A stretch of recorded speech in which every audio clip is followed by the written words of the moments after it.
In exercise of the presidential prerogative vested in the head of state and government under Article 132 of the Constitution, as read together with Articles 152 and 155 of the Constitution, His Excellency the President has instituted portfolio rearrangements in his cabinet and in the ranks of principal secretaries.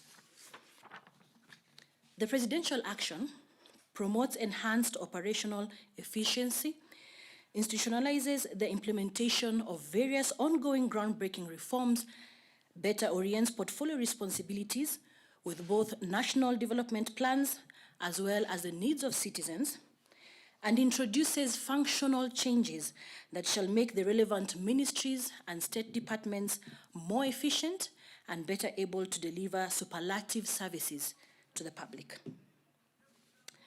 Therefore, the new portfolio responsibilities and changes made in the structure of government are as follows.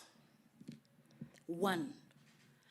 Transfer of functions and reconstitution of ministries. Pursuant to Article 132, Section 3B of the Constitution, the following reorganizations and transfers of functions are made. First department. The State Department for Arid and Semi-Arid Land has now been transferred to the Ministry of Public Service and Gender. 2. The State Department of Social Protection, Pensions and Senior Citizens has been transferred to the Ministry of Public Service and Gender. 3. The State Department of Special Programs is transferred to the State Department of Social Protection, Pensions, and Senior Citizens Affairs, and this department will hereby be renamed as the State Department for Social Protection, Senior Citizens Affairs, and Special Programs. The Ministry of Devolution and the ASOLs, that is the Arid and Semi-Arid Land, is hereby reconstituted and renamed as the Ministry of Devolution. The Ministry of Public Service and Gender is hereby reconstituted and renamed as the Ministry of Public Service, Gender, Senior Citizens Affairs, and Special Programs.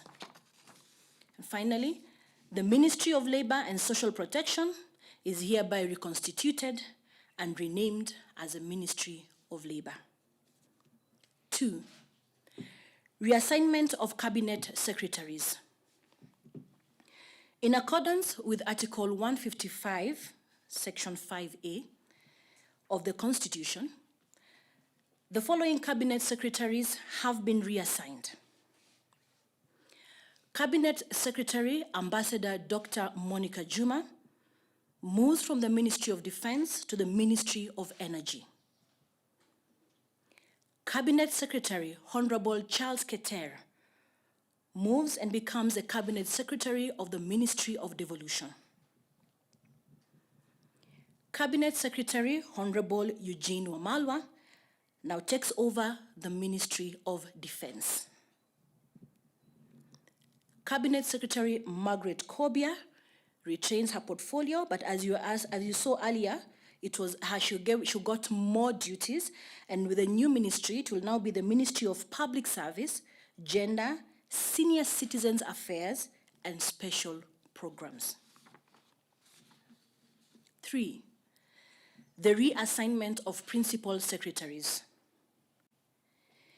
In accordance with Article 155, Section 4 of the Constitution, the following principal secretaries have been reassigned.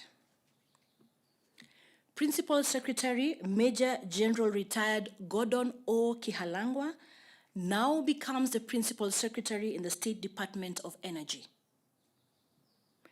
Dr. Engineer Joseph K. Njoroge now becomes the Principal Secretary of the State Department for Transport.